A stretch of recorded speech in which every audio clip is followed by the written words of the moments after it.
I am confident that during your collegiate career, you have participated in a course that encourages discussion. This is one of the most popular teaching methods we see in college courses. And Chapter 15 provides us with some great resources and recommendations to lead effective discussions. By the end of this video, you'll be able to explain the benefits of using classroom discussion to encourage student learning. You'll describe strategies to prepare, encourage participation, and manage effective discussions in a college classroom. Finally, you will be able to recognize how to write discussion questions that promote critical thinking and meaningful dialogue.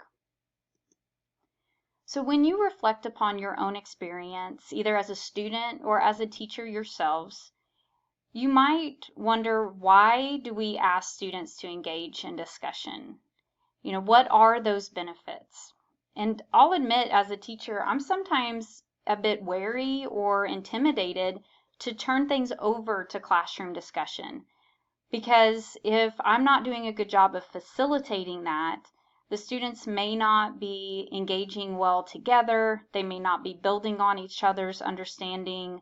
They may not be providing respectful responses that stimulate critical thinking. But it is a powerful way to get students to think more deeply about the material and draw those connections.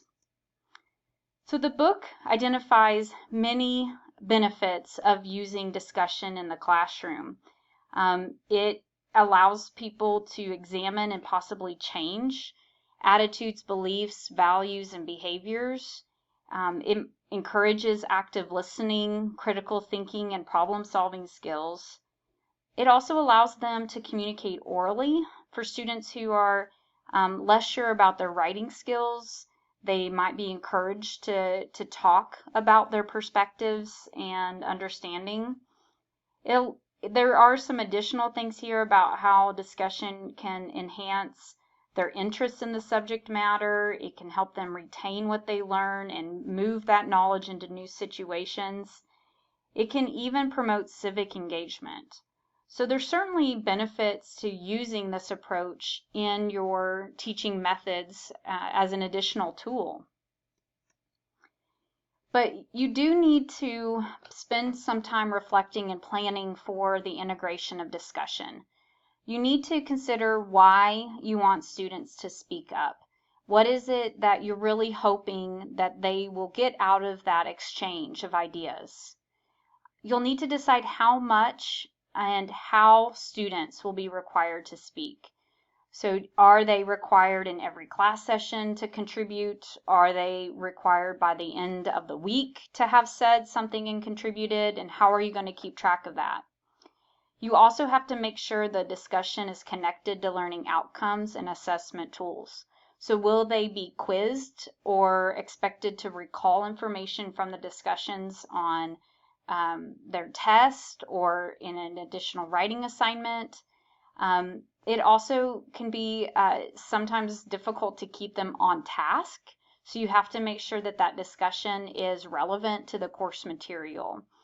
And you need to explain that to students about why you're having the discussion, how they're going to be participating, what are your expectations, and so on.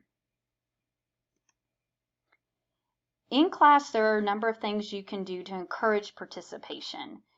You want to give students the opportunity to participate, and I've noticed that some are just more quiet. They're more than happy to talk to their neighbor or in a small group, but if I ask them to share their opinion or perspective or insights with the larger class, it's very intimidating, and so they may not want to speak up. Some students need more time to consider their response. So you can use a pregnant pause where you can say, we're going to spend the next 15 seconds thinking about your response. And then I'll ask for volunteers. And then if no one volunteers, I will call on a few of you. And in a small enough classroom, you've hopefully learned their names and you can start to identify those students and call them by name and say, well, we haven't heard from so-and-so in a while. What do you think about this? The book provides even more strategies you can use to help students feel like they are able to participate in discussion. Another way to encourage this is to make participation part of the course grade, but you really need to consider the class level. Is it an introductory course where students are still not sure about their understanding? Or is it a graduate level course where they can provide a lot of context and pull on previous experiences to provide rich responses? It's also the size of the class and your ability to assign points. Honestly, in a class of 30 or more, I don't know if I can manage this in terms of keeping track of how much and how well did someone participate in the class to assign it as a full course grade. You also need to set some ground rules for participation. Let students know how you're going to call on them. I've put names into a cup before and said, I'm going to pull names out randomly. And boy, that got everybody's attention. I also do a thing where I hand out a deck of cards. And I say, if you have this card, you're going to be asked this question. And so be thinking about your response. And that way they kind of have a little bit of a heads up and they can be thinking and considering what their response will be. If discussion is a big part of your course grade and a major expectation, you should have a broader discussion on what civility looks like and how you're going to ensure that they follow that. And then just reassure them that their questions and responses are valued, that you're using inclusive language, you're motivating them to respond, and doing things that are beneficial from that broader classroom management perspective. So as someone who might incorporate discussion, there are a lot of considerations you need to have. You basically are shifting from the role of a teacher to a facilitator. You should know what you hope students are learning or gaining from that discussion and be sure to redirect when necessary. You need to write good discussion prompts. You could also call them discussion questions so that it encourages longer, more detailed responses. You need to hold students accountable for arriving to class prepared. So if there was a reading, a text, something that they needed to watch even before they came to class, maybe you'll have a short quiz over that. Maybe you'll ask them to write down 3 key things they learned. And then eventually they'll get to where they're like, okay, I really do need to do this before I come to class. Try to make speaking in class less stressful, and that's where using some strategies to create a welcoming and inclusive environment are beneficial. You should introduce the topic and why you're going to discuss it. Work on motivation techniques to get them to prepare and pay attention. I find that sometimes students they're good about paying attention to me, but when it shifts to classroom discussion, they might not pay as much attention, and so need to constantly redirect their attention. You need to pose those discussion questions and facilitate using moderation skills.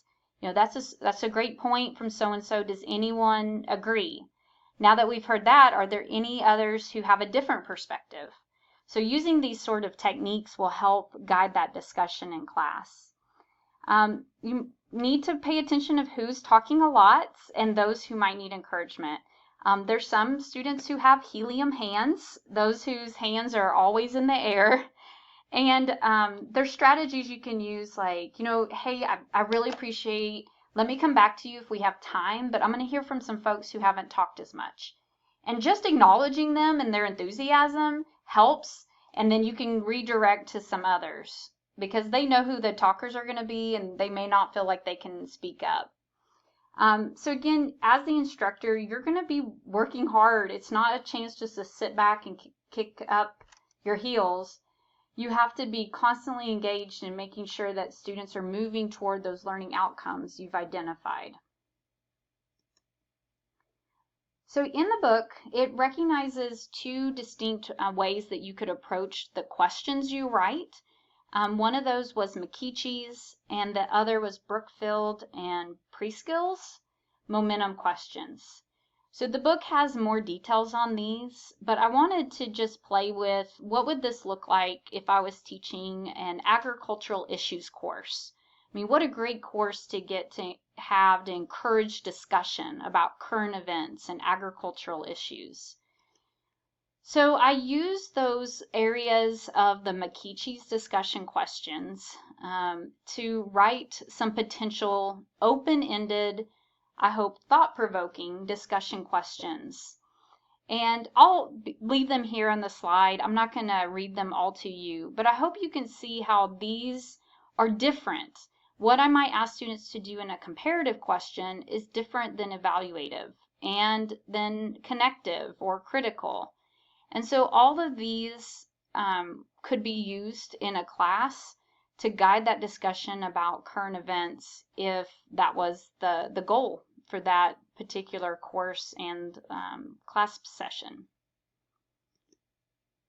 So when you're writing and organizing discussion questions, you need to, again, think about your learning outcomes. Some of them are going to be, more basic understanding level. Then you might move up to more analyzing, synthesis, evaluating type questions.